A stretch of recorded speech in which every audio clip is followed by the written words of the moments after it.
रायजोआव ग्लाब ग्लाब बारायनाय कर'ना भाइरास कभिड-19 नि थासारिखौ नोजोर होनानै बड'लेण्ड फरायसा आफादा बिटिसि ओनसोलाव लकडाउन फोसावनो दाबि दैखांदों।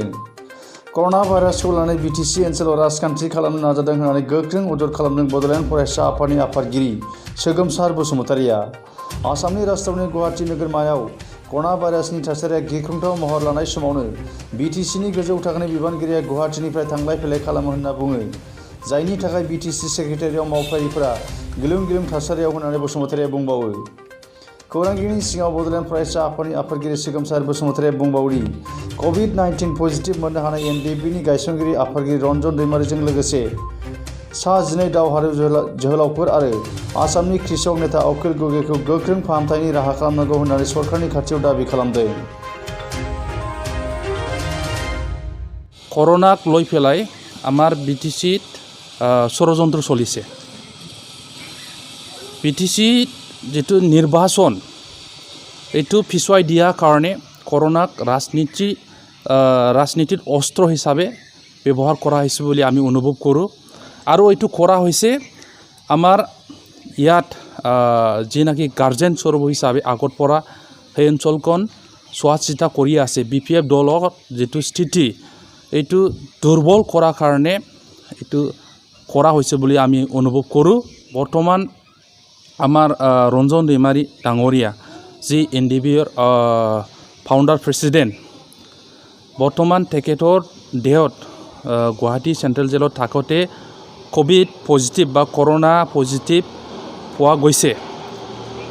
তেখেতৰ যিটো নেতাসকল আছে তেখেতসকলৰ দেহাটো কোভিড পজিটিভ পোৱাটো আমি শুনিছোঁ। তো আমি আহ্বান জনাব বিচাৰিছোঁ চৰকাৰত ৰঞ্জন दैमारी ডাঙৰীয়াক তেখেতক জেলৰ পৰা লৈ পেলাই ভাল মতন ট্ৰিটমেণ্ট দিব লাগে। খালি ৰঞ্জন दैमारी নহয়, অখিল গগৈ এজন কৃষক নেতা, তেখেতৰ দেহাটো কোভিড পজিটিভ পোৱা গৈছে। ৰঞ্জন दैमारी হওক, অখিল গগৈয়ে হওক, তেখেতসকলক ভাল ধৰণে ট্ৰিটমেণ্ট দিব লাগে। আৰু সেইটো নকৰে আমি চৰকাৰে সকীয়াই দিছোঁ। যদি ৰঞ্জন दैमारी প্ৰতি বা অখিল গগৈৰ প্ৰতি যদি কিবা হয়, গোটেই অসমত প্ৰতিবাদত জুই জ্বলিব। ইয়াৰ ওপৰতো আমি দেখি আছোঁ আমাৰ বৰ্তমান বিটিচি অঞ্চলত বানপানীৰ কাৰণে বহুত জাগাত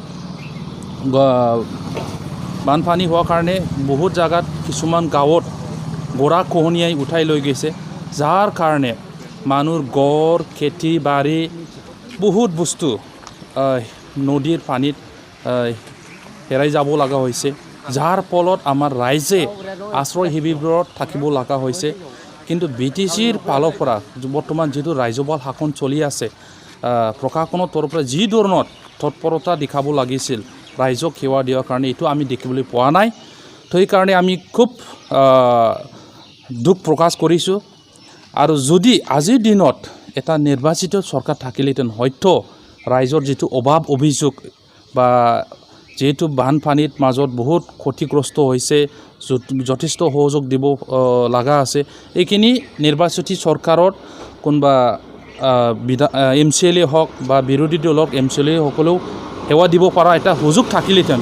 তো আজিৰ দিনত আমাৰ কাৰণে খুব দুৰ্ভাগ্যজনক সময় বুলি আমি ক'ব লাগিব। ৰাজ্যপাল শাসনত চলি থকা সময়ত যিটো ৰাইজৰ অভাৱ অভিযোগ আমি পূৰণ কৰিব পৰা নাই, এইটো আমাৰ কাৰণে খুব দুৰ্ভাগ্যজনক।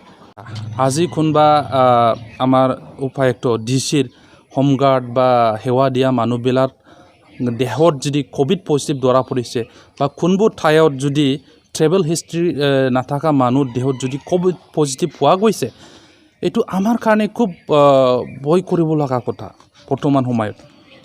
সেইকাৰণে আমি কৈছোঁ, চৰকাৰক দাবী জনাইছোঁ, বৰ্তমান ইয়াত জিলা প্ৰশাসনেই হওক বা চৰকাৰেই হওক, আমাৰ কোকৰাঝাৰ হওক বা বিটিচিত যিমানখিনি ডিষ্ট্ৰিক্ট আছে, ইয়াত এসপ্তাহ বা 10 দিনৰ কাৰণে লকডাউন ঘোষণা কৰা বহুত প্ৰয়োজন আছে। কিন্তু আমি দেখিছোঁ চৰকাৰে এইটো নকৰি বহুত মানুহ এতিয়া অফিচাৰসকল গুৱাহাটীত যায়, বিটিচিত আহে বা আমাৰ বিটিচি অঞ্চল বিভিন্ন জায়গাত ঘূৰি আছে। এইটো আমাৰ কাৰণে খুব দুৰ্ভাগ্যজনক কথা। কৰোনাটো সংক্ৰমণটো বেছি হ'ব, তেতিয়া কৰোনাটো আৰু বেছিকৈ বিয়পাব। তো সেইকাৰণে আমি ভাবিছোঁ ইয়াত ষড়যন্ত্ৰ আছে, কৰোনাক লৈ পেলাই ষড়যন্ত্ৰ চলি আছে। আৰু সেই ষড়যন্ত্ৰটো হৈছে আমাৰ বিটিচি নিৰ্বাচন এইটো পিছুৱাই দিয়াৰ কাৰণে আৰু এইটো কৰা হৈছে আমাৰ BPF দলৰ যিটো স্থিতি এইটো যাতে দুৰ্বল হয় নাকি নিৰ্বাচনটো পিছুৱাইলে সেই উদ্দেশ্যটো লৈ পেলাই এইবিলাক আমি কৰা বুলি অনুভৱ কৰি আছোঁ আজিৰ দিনত 4খন ডিষ্ট্ৰিক্টত কোকৰাঝাৰে হওক চিৰাং বাক্সা ওদালগুৰি হওক কৰোনাৰ সংক্ৰমণৰ যিটো কেছ এইটো দিনে দিনে বৃদ্ধি হৈ আছে কিন্তু আমি দেখি আছোঁ আমাৰ BTCত সচিবালয়ত যিটো এডমিনিষ্ট্ৰেটৰ তেখেতে ৰাজভৱনত যায় য'ত নাকি কৰোনা সংক্ৰমণ আছে গুৱাহাটীত যাই পেলাই আহা যাহা কৰে তো সেইটো লৈ পেলাই আমাৰ BTCৰ যিমান কিনাকি ষ্টাফ চবেই শংকিত অৱস্থাত আছে আৰু আমাৰ BTC অঞ্চলত যেহেতু বা কোকৰাঝাৰত কৰোনাটো বাঢ়ি আছে বৰ্তমান লকডাউন দিয়াৰ বহুত প্ৰয়োজন আছে চৰকাৰে আগত যি ধৰণৰ তৎপৰতা দেখাইছিল বৰ্তমান এইটো আমি দেখিবলৈ পোৱা নাই